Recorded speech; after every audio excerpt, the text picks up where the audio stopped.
Good morning to all of you. मैं हूँ आकृति, कक्षा 6वीं की छात्रा KV गांधी धाम कच्छ में मैं पढ़ती हूँ। मैं मुंशी प्रेमचंद की जयंती पर मुंशी प्रेमचंद की कहानी दो बैलों की कथा को लेकर प्रस्तुत हुई हूँ। झूरी के पास दो बैल थे, मोती और हीरा।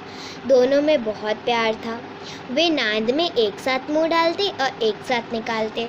झूरी भी उनके चारे पानी का बहुत ध्यान रखता था। इस कारण दोनों बैल झूरी से भी बहुत प्यार करते थे। एक दिन झूरी की पत्नी का भाई गया उन्हें लेने आया। तो झूरी ने कहा कि इनके चारे पानी का खूब अच्छी तरीके से ध्यान रखना, ये मेरे बच्चे की तरह हैं। उसने सोचा ठीक है देख लेंगे। वो उन्हें ले जाने लगा। रास्ते में उन्होंने आश्चर्य किया कि ये मेरे मालिक का भाई मुझे कहाँ ले जा रहा है, क्यों ले जा रहा है और किस लिए ले जा रहा है। बीच में रास्ते में उन्होंने उसे बहुत तंग किया। किसी प्रकार वह उन्हें अपने घर ले गया। वहाँ पर उन्हें रूखा सूखा खाने में भूसा डाल दिया, जिन्हें दोनों बैलों ने छुआ तक नहीं। रात में उन्होंने भाग जाने का निश्चय किया। रात में मोती और हीरे दोनों ने खूब जोर लगाकर रस्सियाँ तोड़ डाली और वहाँ से भाग निकले। सुबह उठकर झूरी ने उन्हें अपने आगे पाया तो बहुत आश्चर्य हुआ और देखते ही देखते वो सब कुछ समझ गया। फिर उन्हें चारा पानी दिया, खूब अच्छी तरीके से प्यार किया और उनके सिर पर बहुत अच्छी तरीके से हाथ भी फेरा। फिर अगले दिन फिर से आ गया उन्हें लेने के लिए और इस बार उसने उनसे बहुत सख्त काम करवाया। उन्हें मारा पीटा और बहुत काम भी करवाया और खाने में फिर से उन्हें रूखा सूखा भूसा डाल दिया। गया के घर में एक लड़की थी जो काम करती थी उसके घर पर। तो वो रात में और चुपके से उन दोनों को रोटियां डाल देती थी। उसके प्यार के सामने उनका अपमान भी वो भूल जाते थे। एक रात मोती ने जब लड़की रोटी लेकर आ रही थी तो मोती ने खूब जोर से रस्सियाँ खींची, लेकिन इस बार तो मोटी रस्सी थी, इसलिए वो तोड़ ही नहीं पाया। तो वो जो लड़की थी उसने दोनों की रस्सियाँ खोल दी और उन्हें रोटियाँ खिलाई और वहाँ से वो दोनों भाग निकले। भागते फिर कुछ देर बाद झूरी को पता चला कि वो वहाँ से भाग निकले।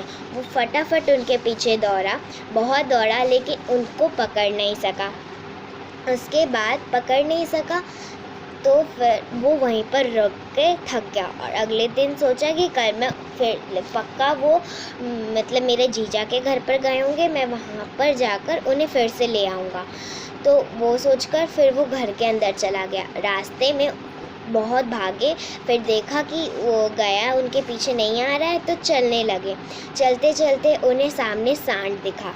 सांड मोती पर झपटा, सांड हीरा पर झपटा तो मोती ने उसे टांग मार दी और वो गिर गया। सांड ने सोचा अगर एक होता तो मैं इन दोनों का एक का कचंबर बना देता, लेकिन यहाँ तो दो थे। वो भागने लगा, मोती भी उसके पीछे भागने लगा, लेकिन हीरा ने उन्हें मोती को ज़्यादा दूर तक जाने नहीं दिया। फिर आगे गए तो उन्हें मटर का खेत मिला। मटर के खेत में खूब सारे मटर लगे हुए थे। भूख तो लगी रही थी, उन्होंने फिर उसे खाने का फैसला किया।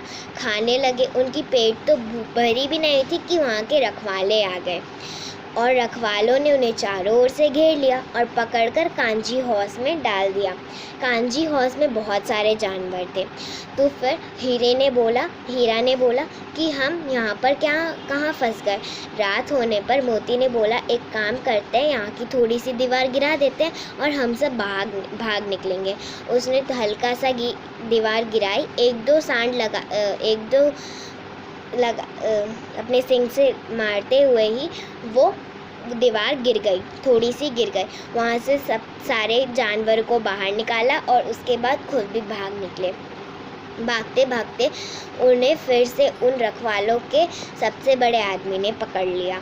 पकड़ने के बाद उसे नीलाम कर दिया। नीलामी में एक सबसे बड़े व्यापारी ने उन्हें पकड़ा। उनसे उससे उस व्यापारी ने भी उनसे खूब काम करवाया। एक दिन जब उन्हें खाना खिलाया, लेकिन उन्हें खाना वो बहुत अच्छी तरीके से देता था, लेकिन मारता पीटता बहुत ज़्यादा था। एक दिन उसने सोचा कि हम यहाँ से भाग निकलते हैं, और भाग निकले, दोनों के दोनों भाग निकले। और भाग निकलते निकलते फिर से झूरी के घर पर चले गए। झूरी के घर पर आए तो उन्होंने फिर से उसके सिर पर अच्छी तरीके से हाथ फेरा, और जब वो व्यापारी आया तो मोती आगे जाकर उसके पीछे भागने लगा, जिससे व्यापारी भी चला गया। तो यही थी मेरी कहानी।